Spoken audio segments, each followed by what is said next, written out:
Okay, so I'm joined today by Claude, who is going to tell us all about themselves, going to tell us about a campaign that they're starting to really support people with SEN and additional needs, and really then tell you guys how you can also support this campaign as well. So, Claude, could you just start by telling us a little bit about yourself?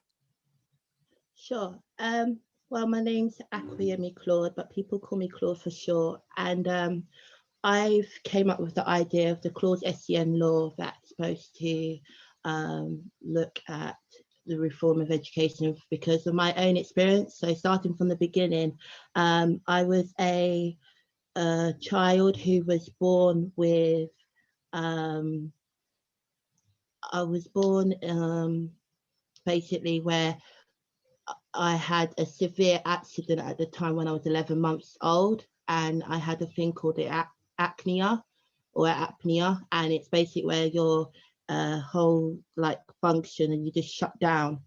And this was on a Christmas morning, and basically this is where I've had the problems I have now, where I have short-term memory. I also had rickets, and I also had severe problems with my kind of abilities. And also within my severe problems with my abilities, there was a factor that I had a low vitamin D deficiency. And basically, there was a time where the hospital told my mum that I wasn't going to be able to walk. I probably wouldn't be able to basically function as a normal human being. My mum, she gave me quite a few wonderful kind of homeopathic vitamins and stuff. And she also took me to South Africa. And when I went to South Africa, I was a complete different child in the fact that basically my vitamin D went through the roof and it shot up after the hospital was very concerned and they was almost going to make me as a ward of court. And basically my journey started like that. And then I ended up going to a mainstream school in Petersham, and this place is in Ham. And I was in a part of the school called the unit, and it was basically specialized for students like myself who was able to kind of function in a kind of broke down and slower kind of way of learning, because I wasn't ready to apparently go into the actual main school, and of course it was a mainstream at the time. It was beneficial in the fact that I learned how to swim, I also learned horse riding, and I got quite a few beneficial skills. However, when I got to, I'll say, I don't know, about year 4, year kind of 3, that's when they put me from the unit into the main setting of the school. And I would say it was quite a big jump. You could say it felt like kind of jumping into the deep water at first, because it was a very different environment in the fact that there was classes of like 300 or even maximum more. And I had a very kind of, this is where I could say it highlighted for me where I had learning difficulties, and that basically it highlighted the fact of how behind I was. And I was very aware that I had this basket system, and you had like these numbers, and I always thought like, why am I at the lower basket? And I used to kind of felt self-conscious about it. And then I saw that certain things I've discovered I wasn't able to kind of learn like everybody else, especially when I was in a class. I was always very eager to like give it a go and answer the questions, but also very shy at the same on the same hand as well. And basically you had that factor, but I had started to have issues because of my abilities. I was excluded and I felt very isolated. And there was particular points where basically I was also being kind of like excluded from the other students in the kind of class and the environment, in the fact of that one day the most vulnerable times was, I say, playtime. And it was very awkward because you had these cliques and you had these groups, but I was kind of my own person. And of course, I wasn't in these kind of groups and cliques. And that's what it feels like for a particular SEN student or a young person. it's kind of, especially when you're young, it's kind of difficult because we live in a societies where there's like these groups, or there's these people that you could say, you know, you've got the kind of like the deep, I mean, like the kind of intelligent people, the intelligent people. They don't really kind of come out of their kind of, you could say, groups. And basically, there was one time when I said to this boy who was in my class, I can't remember his name off the record, but he said to me, if you're black, you can't play. And yeah, it basically made me kind of, you could say, first and foremost, I was kind of startled. And then after, I kind of thought, right, okay. But I didn't kind of deal with it. And these were the factors that kind of happened. Then I also had the incident where I was physically scratched by this other student. And they said to me, I'll go and get some cotton wool for it. But basically, it didn't really rectify the situation. And yeah, there was particular thing. One time I was, they were brought in a teddy, and by the teacher, she told me, oh, the teddy's too big, you can't bring it. And then it was a fact that my mum came in and she had the discussion and said, why not? Like, you know, everybody else has brought their teddy. And there was a bit of like racial discrimination, and there was also that exclusion, and also in the fact of it, basically in the times, it was the most toughest times of my I should say, my youth. And it took me a while to tell my mum because she had other stuff and I didn't feel like I want to be a burden, but I ended up telling her, and I told her, and this was when I was in year 6 now, until I brought up the courage after, you could say, several years of basically putting on a brave face, acting like everything's okay because I didn't want to give her the headache. And basically I then told her, and then she rectified it, and I ended up being out of school. There was the one time when I was out of school for having chicken pox, but basically I was out of school and we rectified it and we dealt with it. But of course, what they did was, on the day when my last day happened, they took me into the classroom. And it was the most strangest thing. They shut the door, my mum, kept her out, and they were like trying to, you could say, because they felt so bad for what they did, they were trying to like, you could say, put cement over the cracks of what's gone on and what's happened. Yeah. And it was the most kind of strangest behavior, even for my mum and even for myself. And I felt very awkward. I felt like very kind of, you could say, I was thinking, like, what's happening here? How come my mum's not in with me? And, you know, why is this happening? But that was the last ever day. And then that was the last day that I saw the back of the school. And basically it felt exhilarating that I told my mum. It felt good to tell her. And it also felt good to kind of close a book to a chapter that wasn't really great for me, as I was suicidal at the age of 8, and I really had a low sense of esteem after my mum gave me loads of encouragement. She gave me full of sense of esteem. And even she would say herself, she didn't really recognize me because of how low sense of esteem I had when I came out from that school. Yeah. And basically what happened after then, we then went to a court hearing, but this was after 6 years fight, and we finally had a hearing. And this hearing was with a panel of women, and they thought, like, you know, why is this child not being educated? They saw the, like, my background, my history, and they talked about like what I needed. They were asking like what my experience been. They asked to talk to me. And of course you had the local authority who was there, and they particularly said their story and I said my side. And basically the fact that eventually, after them saying that basically they got these options, they got these places, we had a placement in Guildford, Pearbright, and it was called Noah Hill. And basically it didn't come easy because it came with a fight, of course, because of the funding and because of what I'm going to need. After visiting it, I loved it. I had a great time. And basically then what happened was we had the hearing, and within the hearing, that's when they made the verdict that I would go to that school.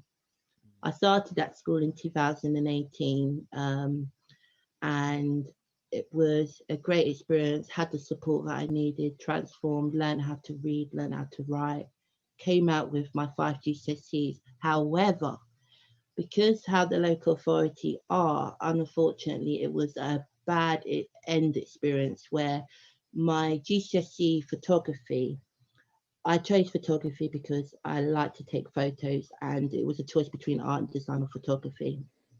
And I wouldn't change it again because I had a great experience and it was quite new for me.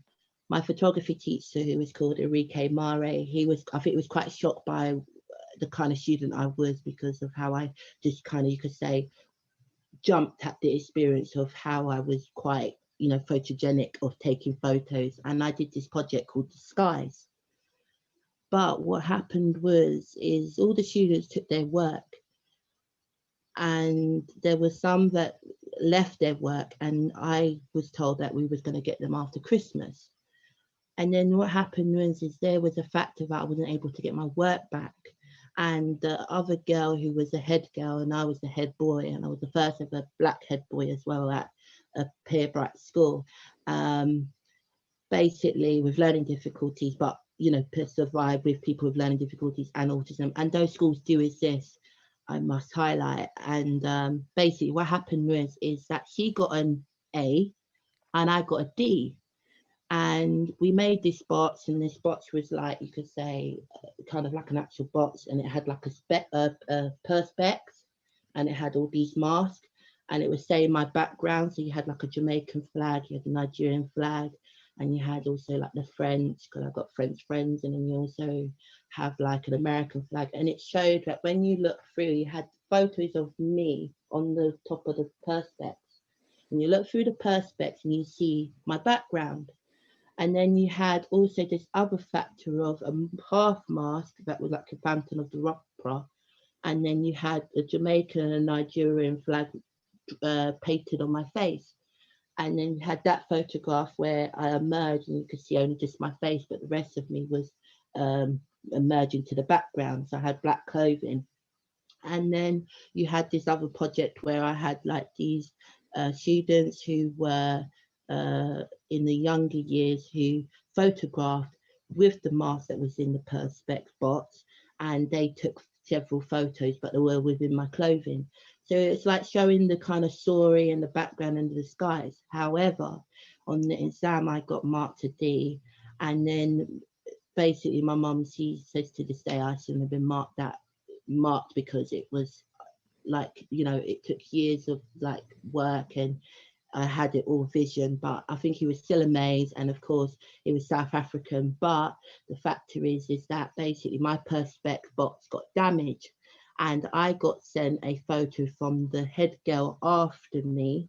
Once I was, who sent a Snapchat to me actually. I forgot to screenshot it, but she sent me a Snapchat, and she showed me that this perspex was broken. And basically I was very concerned, and I was thinking, oh my God, what's happened to my work? And then we went to the school, asked for my work back, and this was like several communication. This was like a kind of like 2 years battle and 2 years kind of prolonging. And what happened was is they said to me, the new head, who was the headmistress, who came after my headmaster, who went on gardening leave. But I saw big changes because within these schools, what they do is when they are successful, they're doing very well, they try and bring them down, or they try and basically, you could say, close them or change them to a kind of how they would like it run, if that makes sense, in the fact that basically too many learning difficulties students are doing quite well. And it seemed like, what I've gathered, there seemed to be some threat in the fact that they don't seem to like their potential, and they don't seem to like their outlook on life, in the factor of changing and also becoming a successful person, or even changing the world, or seeing it in a different light. And basically what happened is this new headmistress told me and my mum that it was a intellectual matter, and basically they ended up calling the police. But there was this wonderful police officer called PC Mars who got a letter out of them, and basically it ended up being resolved in that factor. And then months later, the art and design teacher who became deputy head ended up giving me the actual photos after the photography teacher gave me the photos thinking it was good enough, but they were damaged and they had scratches. And I was like, why they got scratches? And basically, after that, the art and design teacher did give me the actual photos of what I need. And as my mum said, she said that she saw half of me that was basically gone because it was my own work. And I was head boy there, but it was like, I don't know what they were hanging on with having my work, and I don't know what they were kind of basically feeling they were gaining out of not giving me the mark or giving me a proper kind of, you know, examination of my work, and then wanted to hold it for an intellectual matter. They Yeah. had it, if you saw how this box was in her office, and it was just basically stood there, and it was getting dust, and you're thinking, what is the What kind has of happened? gain of Yeah. this? But I just yeah, I just thought I'd come and in come sorry, there. That's okay, Claude. Just because I know you've explained a lot there, and you've covered so many different issues, which are really important for people to hear. Because I think you've painted your journey there really, really clearly, which is great, and lots of strong messages in there, and obviously, you know, lots of real negative experiences about discrimination on many fronts. But the thing that you said that's really stuck with me, Claude, is the fact that first of all, you felt as if you would be a burden if you spoke out, and then you found the confidence to speak out. And I think now with what you're doing with the law and the Claude's law that you're hoping to push might maybe really address some of those things. Because so can you just explain, Claude, you know, what the law actually is that you want to try and push forwards? sure. Well, the law is to address the big matter of personal budget, and also in the working environment of that.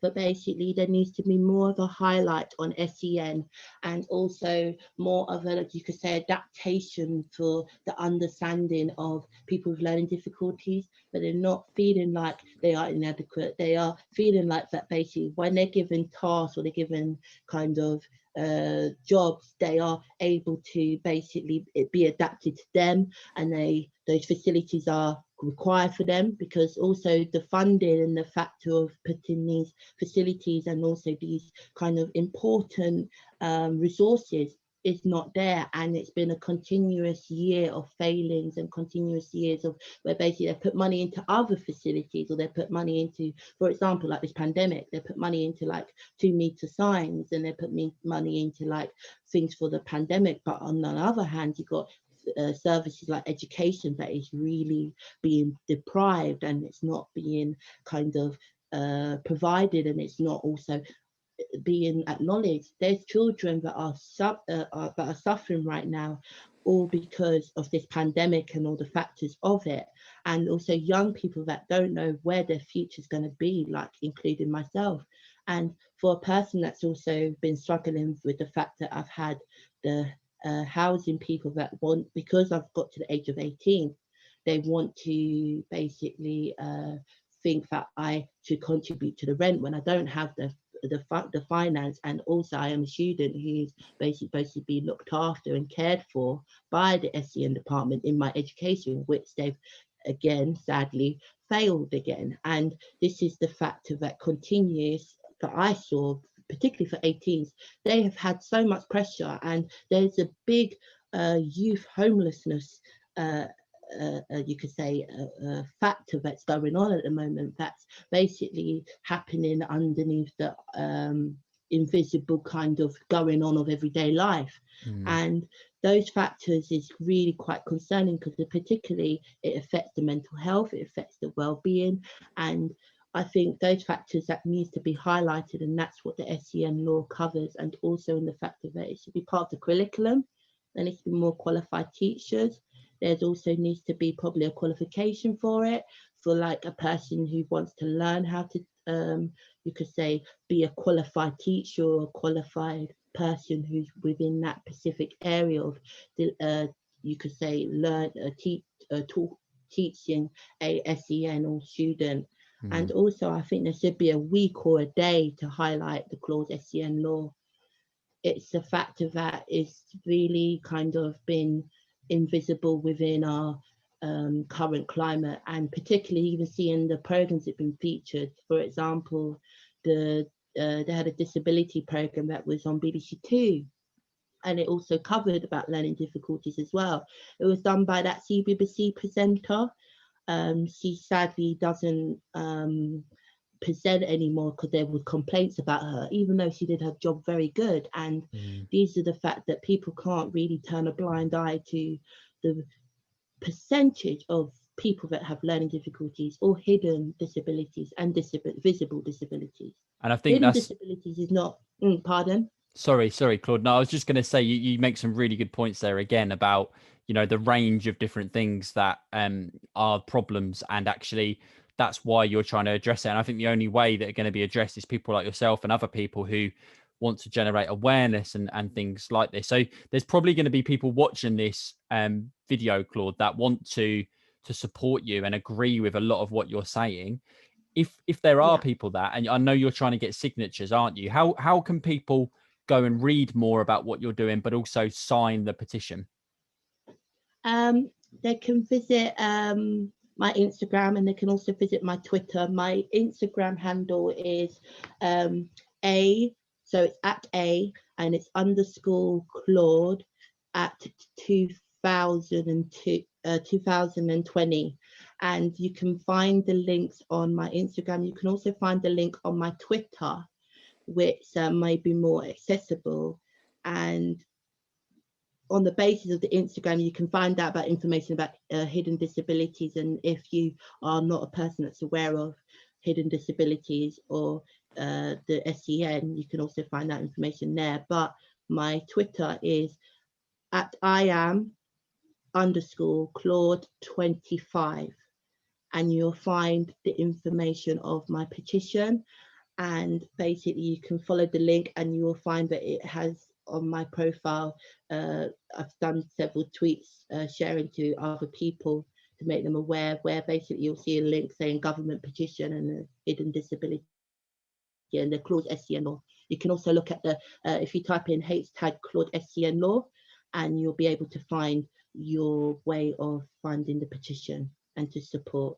Be much appreciated. And I think it's very important that hidden disabilities is talked about, as hidden disability isn't. And as I've found that from my experience of a person who's been on PIP, that is it was called, it's called a personal independence. When I'm not that independent, because I still need assistance, but this is the thing, is that I think things like that needs to change, in the fact that it's not really made for the people who are within those factors of hidden disabilities, and that the fact of that hidden disabilities should be acknowledged the same as visible disabilities. Definitely. And they should be given the same equal rights. I feel also that my process in that has been awful, because at the moment I'm currently, like many other disability people that have been turned away by the DLD, I don't currently have any funding or any, you could say, the rightful benefits in that area. And that is quite criminal, because it's not easy for me everyday life. There is issues that I do have, and particularly I find that, you know, I am diagnosed with epilepsy, but it's managed now. It was more when I was younger, but these are the factors that I do have. I have my learning difficulties and my short-term memory. I have my also issues with crowds, and I also have my issues where I even have sweats at night, so I sometimes may be quite hot, and my mum would need to check on me. And they've just left me up in the lurch, and basically, like many other people, I can't imagine how hard that must be for them. And the fact of that, basically, it's only a vital help for those people, because that's what makes them able to cope, and that's what makes them able to kind of live for another day, or either for my mum to fund me nutrient stuff, and for my mum to fund me the stuff that I need to be able to basically be strong and healthy even in this time. And you know, it's a factor that even with my allergies as well, it's a factor that basically it's really important. But I hope for the change, and all we can do is make the change. And just one last point I was just going to say is that that the factor is even in my time when I went, because after that I went to college in Uxbridge College, because I decided to go to a mainstream placement to get more grades. After I knew that if I would go to an independent placement, it would have still been a fight, and I wouldn't have been able to kind of give myself a bit of the challenge, see Claude, how I Claude, do. I'm really sorry. I'm just Even though my maths wasn't great.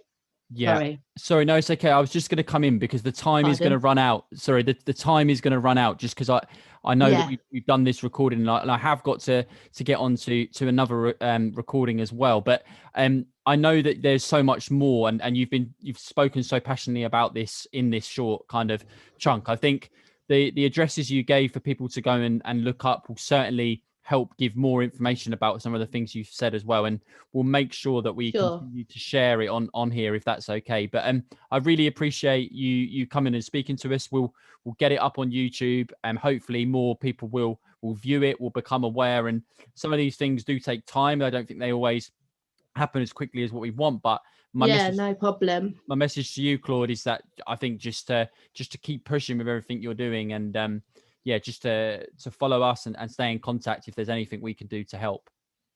Sure, thank you. And basically, if anybody wants to know about more of the story, they can find the book as well at those links as well. And basically, Brilliant. thank you for having me. And yeah, That's okay. No, thank you. thank you very much for your time. I'm just